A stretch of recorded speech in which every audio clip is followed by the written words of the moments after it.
Hari beranjak malam. Gemerlap lampu di gedung Ludruk Irama Budaya, Taman Hiburan Rakyat Surabaya menarik perhatian saya. Ludruk Irama Budaya adalah ludruk tobong terakhir di Surabaya. Ludruk tobong adalah ludruk yang melakukan pementasan secara rutin dengan menjual karcis kepada penontonnya.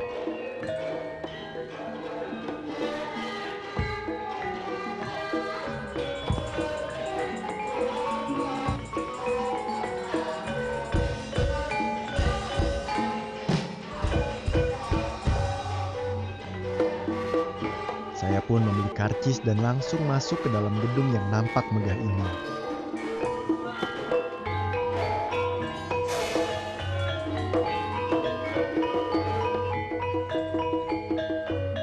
Sesampainya di dalam, pertunjukan belum dimulai. Hati saya tertarik untuk melihat ke belakang panggung.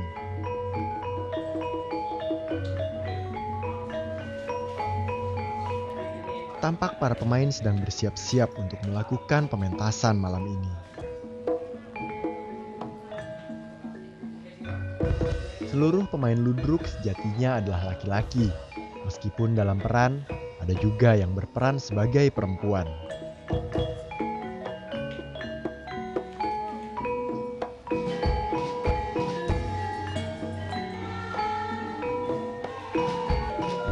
Laki-laki yang berperan sebagai perempuan biasanya adalah waria, yang dalam ludruk biasa disebut travesti atau tandak.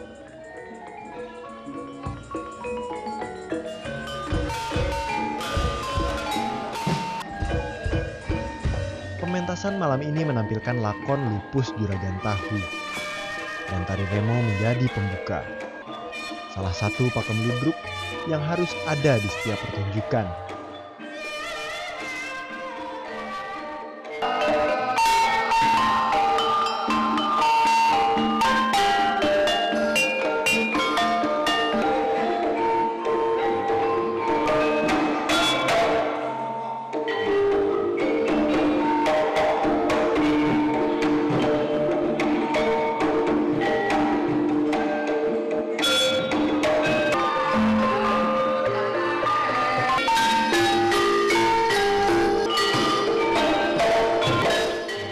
Usai tari remo, masuklah para travesti. Kehadiran para travesti sangat lekat dengan dunia ludruk sejak awal kemunculannya.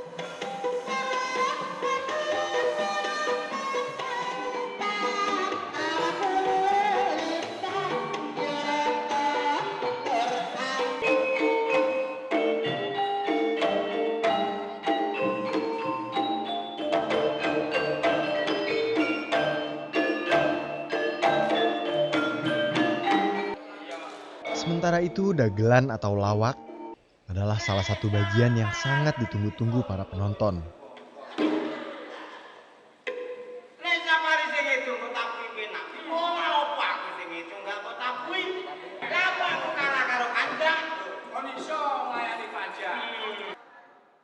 Di bagian inilah kritik sosial sering dilontarkan para pemain. Kepekaan para pemain ludruk dengan apa yang terjadi di sekitarnya, ditambah dengan cara penyampaian melalui humor-humor segar, menjadi kelebihan yang khas. Dibandingkan kesenian daerah lain, para pemain ludruk sangat lugas dan komunikatif. Sekeras apapun kritikan dilontarkan di atas panggung, orang yang disindir atau dikritik tetap bisa tersenyum. Sindiran atau kritikan disampaikan dengan cara yang cukup unik, yaitu dengan tarian atau jula-juli yang dinyanyikan di atas panggung.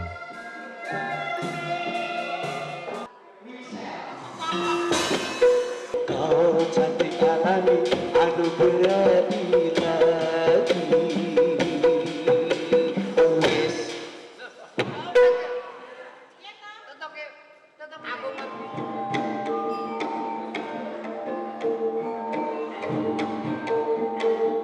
Usai dagelan, barulah lakon dimainkan. Lakon atau cerita yang diangkat biasanya cerita-cerita legenda atau bisa juga diangkat dari kisah kehidupan sehari-hari. Namun lakon apapun yang diangkat, selalu ada nilai atau pesan yang disampaikan, baik yang merupakan norma-norma masyarakat maupun nilai-nilai adat ketimuran.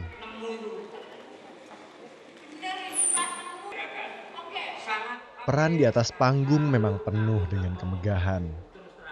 Namun, kemegahan peran yang ditampilkan di atas pentas seringkali berbanding terbalik dengan kehidupan sebenarnya dari para pemain. Hubungan gelap lagi nggak mati lampu ya? Hubungan gelap itu berarti kamu berhubungan kala itu lampunya mati. Iya, berarti belum bayar listrik. Artinya kamu selingkuh. Wong cek atau botrek ya. Seperti malam ini, pertunjukan berhasil menarik 54 penonton saja. Dengan harga tiket Rp5.000, berarti malam ini Ludruk Irama Budaya mendapatkan Rp270.000. Dapat dihitung dengan mudah, pendapatan para pemain yang berjumlah kurang lebih 50 orang. Bila dibagi rata, setiap pemain mendapatkan tidak lebih dari Rp6.000 saja.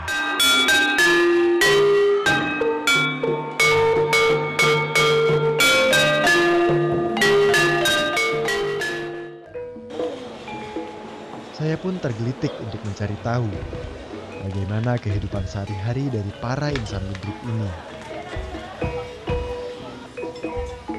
Maka saya kembali ke Taman Hiburan Rakyat keesokan harinya. Di sini, Ludruk Irama Budaya melakukan pementasan rutin setiap hari Kamis dan Sabtu pukul 9 malam.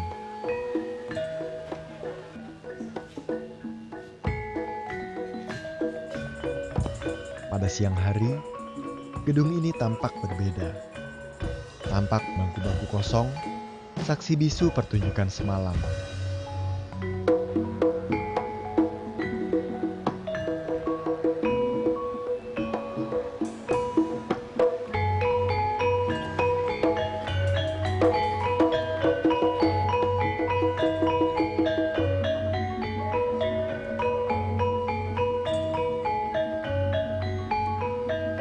Saya pun bertemu dengan Sunario Sakiyah, atau akrab dipanggil Ma'iyah, pemimpin Ludruk Irama Budaya.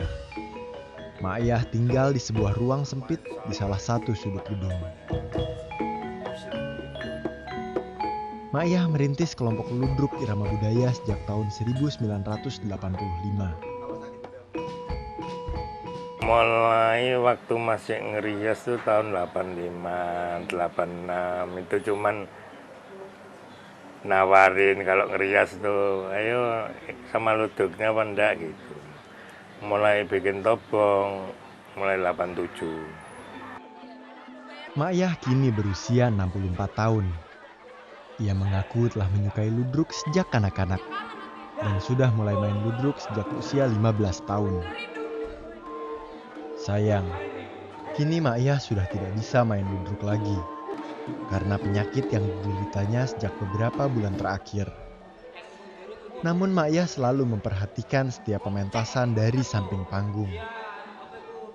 Pasang surut sebagai pemain ludruk telah dialaminya. Dulu pendapatan dulu itu seminggu untuk beli emas 5 gram bisa. Dan sekarang? Sekarang jangankan buat makan paginya udah kurang. Penghasilan dari bermain ludruk memang jauh dari mencukupi. Namun, ini tidak cukup membuat mereka berhenti. Seperti Konyol Wijaya, atau akrab disebut Mak Konyol. Pemain ludruk yang telah menginjak usia 70 tahun. Masih aktif meski hasil yang didapatkannya sangatlah minim.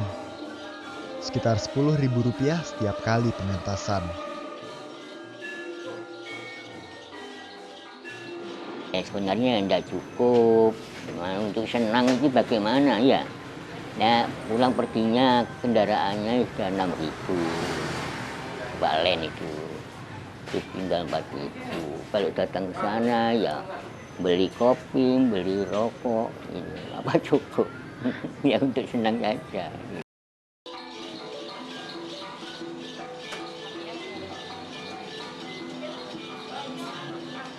Kini Mak Konyil hanya tinggal di sebuah ruang sempit di daerah Wonokromo, Surabaya.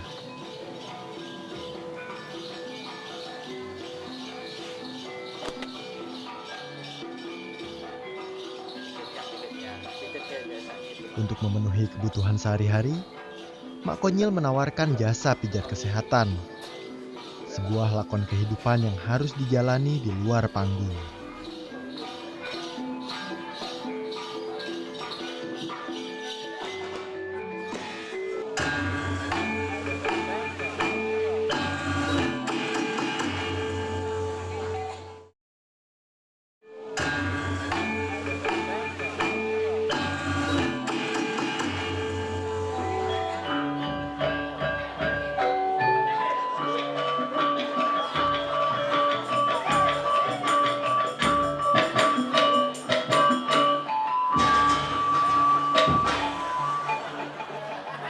Potongan lanang rambut seniran Alisin nanggal sepisan nganggo ide pasangan kate gegere tatuan model anak pang Pakde mbok dek sampeyan ojo kapok kula mriki ditandha baku lombok sing nontok wedok lungguhe ndodok gak gawe katok tak delok ketok.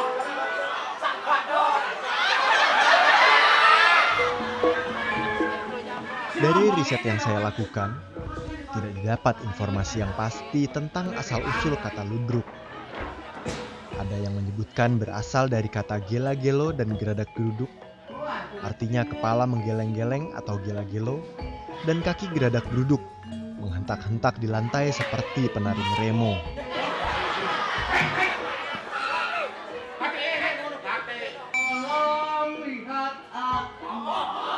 Ada pula yang mengatakan berasal dari kata molo-molo lan geradak geruduk. Artinya, seorang peludruk itu mulutnya berbicara dengan kidungan dan kakinya menghentak-hentak di lantai geradak geruduk. Dalam kenyataannya, ludruk membuat orang tertawa dan senang. Walaupun tersindir dengan dagelannya, tidak boleh marah.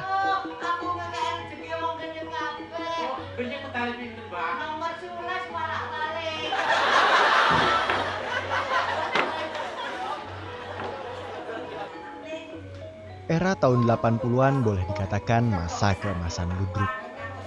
Ketika dunia hiburan belum banyak pilihan dan jumlah kelompok ludruk mencapai 780 kelompok.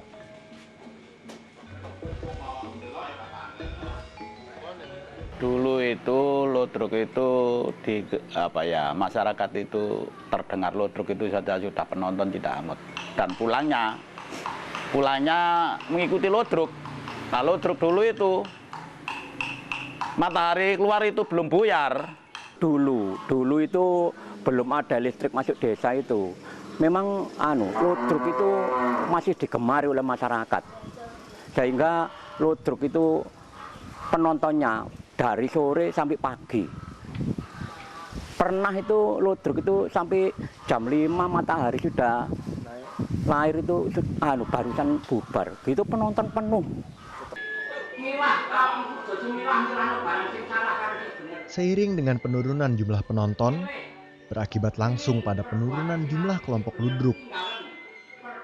Kemajuan dunia hiburan dan televisi turut mempengaruhi minat masyarakat terhadap kesenian ludruk. Kalau sekarang ya karena terlalu banyaknya kesenian-kesenian atau penampilan TV-TV yang sudah modern sekali, sehingga penonton-penonton itu kurang sekali. Ya makin dikit ya karena kalah sama media tadi. Sama TV sama itu. Cuman pengunjung ludruk tetap masih ada. Ludruk Tobong. Sebutan ludruk yang menjual tiket saat pertunjukan makin sulit untuk bertahan akibat makin sedikitnya penonton.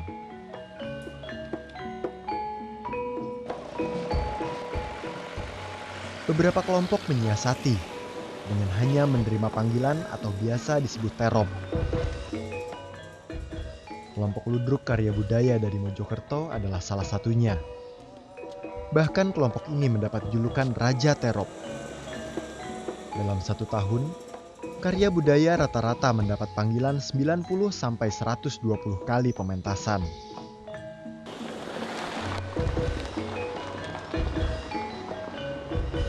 Kali ini saya mengikuti perjalanan ludruk karya budaya menuju Gresik, Jawa Timur.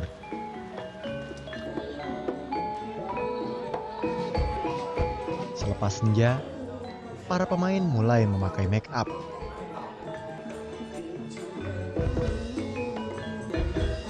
Jangan bayangkan seperti make up artis di salon. Dengan penerangan lampu seadanya, para pemain menyapukan kuas make up di wajahnya masing-masing. Sementara itu di panggung, sejumlah kru menyiapkan properti yang akan digunakan.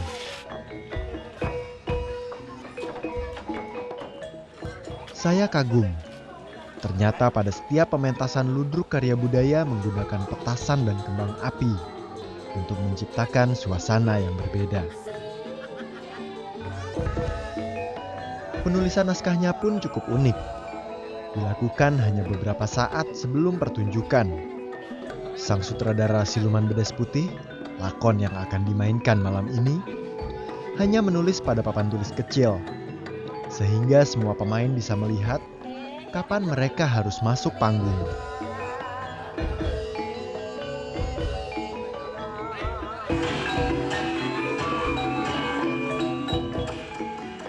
Malam pun menjelang.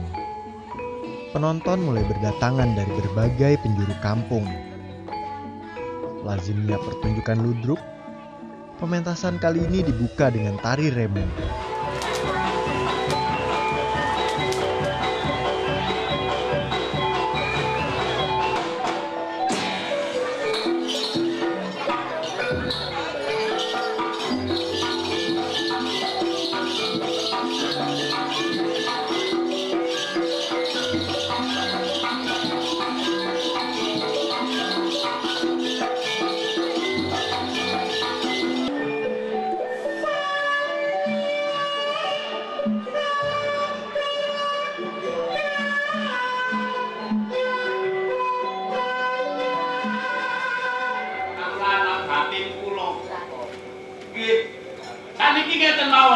Para pemain ludruk karya budaya mendapatkan bayaran yang relatif lebih baik daripada ludruk tobong yang menggantungkan pendapatan hanya dari penjualan karcis saja.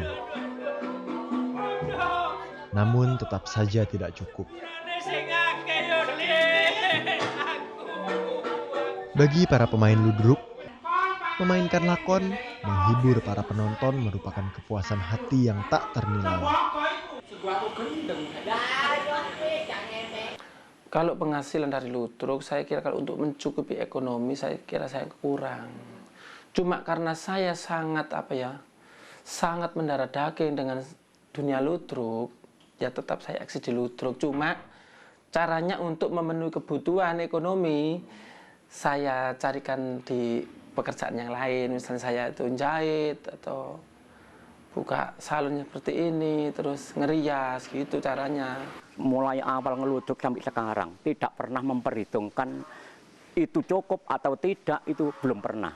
Bahkan saya ini gaji saya sejak dulu sampai sekarang belum pernah saya ini buka amplop gaji saya, belum tahu digaji berapa.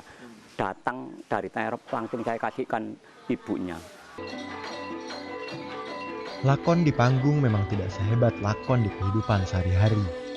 Hanya kecintaan dan kebanggaan pada kesenian ludruk membuat para pelaku mampu bertahan dalam setiap lakon dari panggung ke panggung. Saya rasa kalau semua para pemain, para sutradara, para penata gending, penata cerita, pelaku itu paham tentang profesionalisme ini, saya yakin akan bagus. Dan ini yang memang harus harus dimiliki oleh para pemain. Dimanapun orang tugas, dimanapun seorang pemain harus bangga dengan karirnya, harus bangga dengan profesinya. Rasa cinta dan bangga menjadi landasan yang sederhana namun kuat, yang mengakar di hati pelaku dan penggemar ludruk.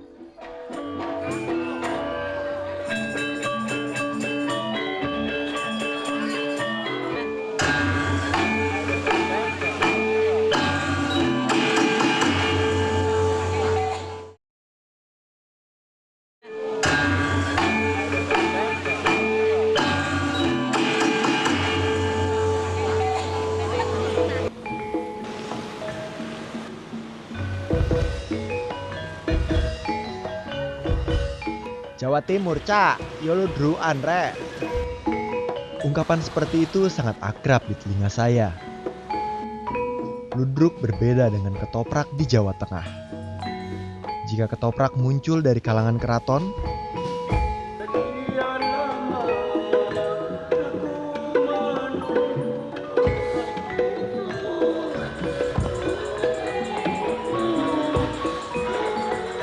ludruk justru muncul dari masyarakat kalangan bawah. Bahasa Jawa Arek yang digunakan lebih mencerminkan masyarakat yang egaliter. Namun harus diakui, ludruk mengalami penurunan kualitas dan kuantitas pementasan. Hal ini juga disadari oleh Dinas Kebudayaan dan Pariwisata Jawa Timur. Perkembangan ludruk saat-saat ini itu merupakan sesuatu hal yang boleh saya katakan hidup pun tidak begitu subur, mati pun juga tidak. Artinya memang perkembangan ludruk ini sangat memprihatinkan.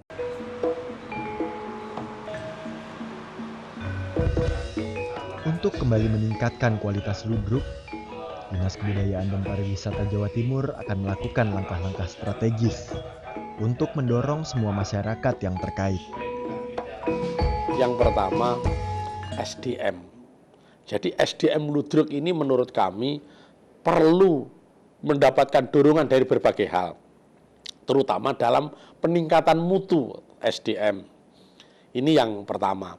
Lalu yang kedua memang dari sisi efisiensi. Pemain ludruk itu sangat besar.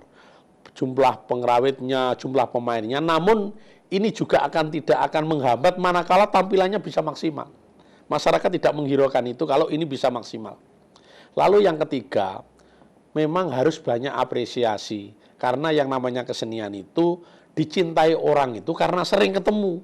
Kalau masyarakat sekarang tidak ada yang nanggap dan jarang ketemu, itu akan hilang komunitas itu. Makanya ini pemerintah dalam hari ini, pemerintah Provinsi Jawa Timur juga akan mengusahakan mendorong supaya ludruk itu tidak akan ditinggalkan oleh para pendukungnya.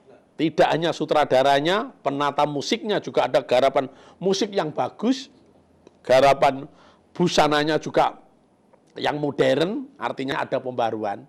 Ini adalah yang seharusnya dilakukan oleh para pemain ludruk. Pembenahan dan pembaruan tidak hanya menjadi himbauan semata. Bahkan, inovasi dilakukan oleh kelompok ludruk itu sendiri.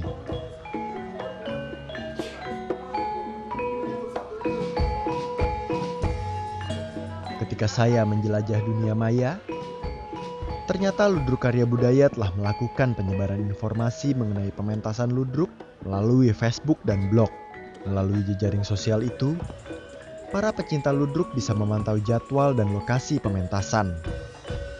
Selain itu, para pengguna internet dapat memperoleh informasi tentang ludruk karya budaya.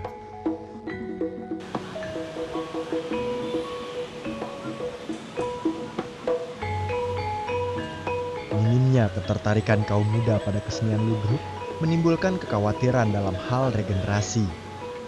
Para remaja lebih tertarik pada budaya pop dan modern. Namun harapan akan generasi muda yang cinta kesenian ludruk itu masih ada.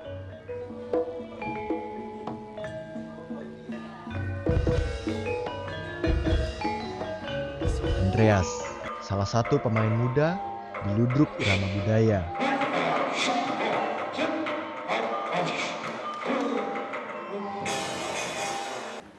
Awalnya aku suka ludruk itu mulai tahun 2006, Mas. Dulu itu nggak suka aku. Meskipun bapak main, aku nggak ikut. Cuman jaga loket aja. Nggak suka. Kalau mulai 2006 itu tertariknya dari anak-anak masih anak regenerasinya bapak itu. Kok aku mulai kepingin ikut gitu. Akhirnya ikut. Meski masih berusia 17 tahun, Andreas sudah bercita-cita memiliki dan menjalankan kelompok ludruk sendiri. Saya kan habis gini mau juga buat ludruk generasi, bukan ludruknya kayak punyanya bapak itu. Kalau punyanya bapak, emang bapak udah nggak mau, ya mungkin sama mas diterusin. Kalau aku kan mungkin masih ngurusin ludruk regenerasi itu. Anak kecil-kecil sekolah-sekolah itu baru saya yang ngurusin. Walaupun Andreas menyadari belum bisa menggantungkan hidup dari ludruk. Ya kan kalau ludruk itu kan cuman selingan aja mas. Ya kita perlu kerja juga buat makan, buat apa gitu, buat jajan. Kalau ludruk kan cuman buat selingan. Iya kalau artis-artis jadi artis gitu kan nggak mungkin kerja nggak masalah. Kan tiap ada syuting kan ada. Kalau ludruk apa mas? Cuman main berapa. Kalau ditanggap, tanggapan juga nggak setiap hari kan. Mungkin 1 bulan, kadang 2 bulan gitu. Cinta yang besar melambungkan cita-cita Andreas untuk mengangkat ludruk ke tempat yang lebih tinggi. Ya mungkin saya kepingin buat ludruk itu sampai naik ke atas gitu, sampai bisa kayak timnya kayak RRI, Kartolo gitu, sampai tingkat atas gitu. Kalau bisa sampai kayak Sri Mulat bisa naik ke Jakarta orang-orangnya gitu.